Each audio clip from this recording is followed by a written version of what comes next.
তবে কি ইউক্রেন যুদ্ধে জড়িয়ে পড়ছে নেটো? পোল্যান্ডের আকাশসীমায় রাশিয়ার ড্রোন অনুপ্রবেশের পর আলোচনায় নেটোর আর্টিকেল 5।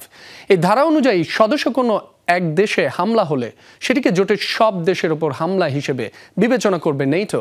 তবে আর্টিকেল 5 প্রয়োগের জন্য প্রয়োজন সব সদস্যের সমর্থন। বিশ্লেষকরা বলছেন পরিস্থিতি নির্ভর করছে যুক্তরাষ্ট্র ও পশ্চিমারা কি পদক্ষেপ নেবে তার উপর। সারা দেশে ব্যাংকিং করুন নিশ্চিন্তে। ১৪০০-রও বেশি শাখা উপশাখায় দেশের বৃহত্তম ব্যাংক আইএফআইসির সাথে। যুদ্ধের উত্তাপ ইউক্রেনের গণ্ডি পেরিয়ে পৌঁছে গেছে পোল্যান্ডেও। দেশটির আকাশসীমায় রুশ ড্রোনের অনুপ্রবেশের পর থেকে মস্কো ন্যাটো উত্তেজনা বেড়েছে।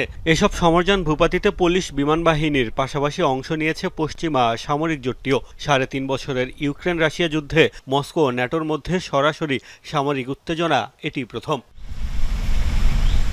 এখনই যুদ্ধে জড়িয়ে পড়ার শঙ্কা উড়িয়ে দিয়েছে পোল্যান্ড সরকার। তবে দেশটির প্রধানমন্ত্রীর দাবি, দ্বিতীয় বিশ্বযুদ্ধের পর যে কোনো সময়ের চেয়ে তারা এখন সংঘাতের সবচেয়ে কাছাকাছি রয়েছে।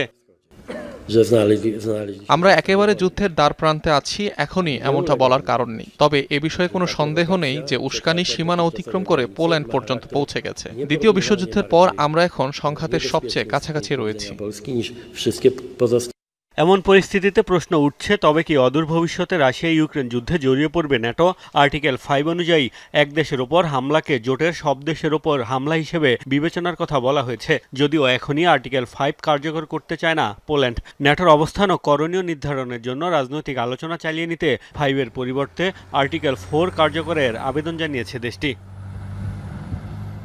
ন্যাটো প্রতিষ্ঠার পর একবারই কার্যকর হয়েছে আর্টিকেল 5। যুক্তরাষ্ট্রে 9/11-এর হামলার পর এই ধারার আওতায় সন্ত্রাস বিরোধী অভিযানে অংশ নিয়েছিল ন্যাটো। আর্টিকেল 5 কার্যকরের জন্য প্রয়োজন সদস্য সব দেশের সমর্থন। বিশ্লেষকরা বলছেন পরিস্থিতি এখন নির্ভর করছে যুক্তরাষ্ট্র ও পোল্যান্ডের পশ্চিমা মিত্রদের সিদ্ধান্তের উপর।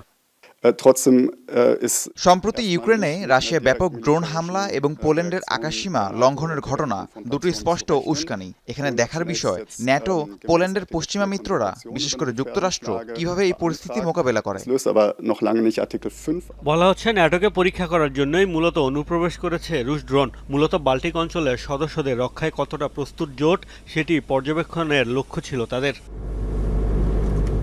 মোস্তফা মাহমুদ, যমুনা নিউজ।